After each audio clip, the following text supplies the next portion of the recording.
एक दोनों पक्षों में बातचीत होती है। तभी शालिनी कहती है, बहन जी, पंडित जी के फोटो दिखाने पर ही आपकी छोटी बेटी मुझे भा गई थी। मेरी तरफ से तो रिश्ता पक्का है, अब आप अपनी राय बताइए।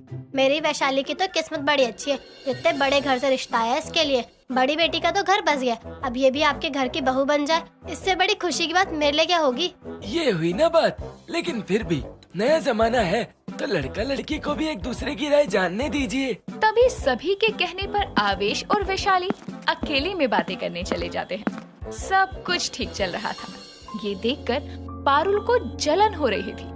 तभी वो चुपके से उन दोनों की बातें सुनने कमरे में जाती है, जहाँ बातें करते हुए आवेश वैशाली के गालों पर लगा काजल अपने रुमाल से साफ करने लगता है। ये देखकर पारुल अपने मन में कहती है, पहली मुलाकात में इतना प्यार जता रहा है तो शादी के बाद ये तो इसके लिए क्या कुछ नहीं करेगा। काश मेरी शादी ना हुई होती तो ये बड़े घर का रिश्ता वैशाली के लिए नहीं बल्कि मेरे लिए आता। कुछ देर में सारी बातचीत पक्की करके लड़के वाले और पंडित जी वहाँ से चले जाते हैं, जहाँ वैशाली और सविता इस रिश्ते से खुश थे। वहीं पारुल को अपनी छोटी बहन के लिए आए बड़े घर के रिश्ते से जलन हो रही थी। समय बीतता है और वैशाली की सगाई का दिन आता है, जो कि लड़के वालों की तरफ से एक बहुत बड़े हॉल में होनी थी। सभी वैशाली की बहुत तारीफ करते हैं। तभी एक पड़ोसन सविता और पारुल को बधाइयाँ देते हुए कहती है, अरे पारुल, तेरी बहन बड़ी खुशकिस्मत है। मैंने सुना है बड़े घर का इकलौता लड़का है। सब भगवान की कृपा है। वैसे देखा जाए तो दोनों बहनें एक ही घर की है, लेकिन छोटी बहन के लिए इतने बड़े घर का रिश्ता आया और बड़ी बहन का रिश्ता एक मिडिल क्लास घर में हुआ। अब देखो ना, पारुल अपनी शादी पर इतना नहीं चमक रही थी जितना इसकी छोटी बहन अपनी सगाई में चमक रही है। सही कहा है किसी ने, बहनें होने से किस्मत एक नहीं होती। अरे तुम खाना खाओ चलकर मेरे साथ। उस समय सविता पड़ोसन को लेकर वहाँ से चली जाती है। उसकी कही बात पारुल के दिल दिमाग में घूमने लगती है और उसके अगले दिन जब आवेश के घर से वैशाली के लिए शादी का जोड़ा आता है तो उसे देखकर पारुल की आंखें उसी पर टिक जाती है। आवेश जी की पसंद सच में कितनी अच्छी है ना माँ।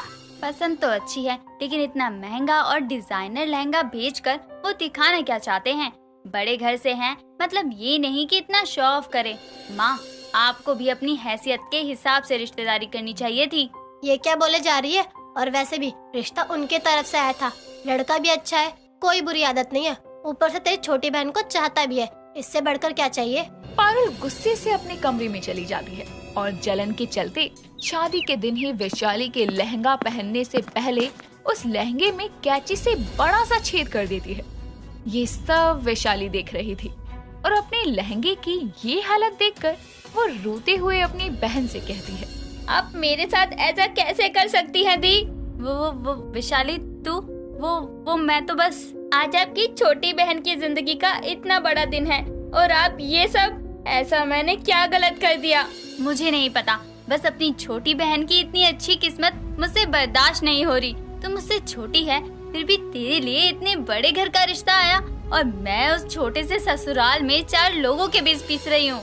पारुल ये सब कह रही थी कि वहाँ सविता आती है और उसे एक थप्पड़ मारते हुए कहती है, अपनी छोटी बहन का बड़ा रिश्ता देखकर तेरी आंखों में खटक रहा था, बस इसलिए तूने ये सब किया, और तुझे तो खुश होना चाहिए। इसके लिए तू जलन के चलते ये सब कर बैठी। नालायक, अच्छा होता तू यहाँ आती ही नहीं। उसकी बात सुनकर पारुल को अपनी गलती का एहसास होता है और वो अपने किए की माफी मांगती है। साथ ही उसके लहंगे को सिलकर ठीक करने की कोशिश करती है, अपनी बहन की हालत को समझते हुए।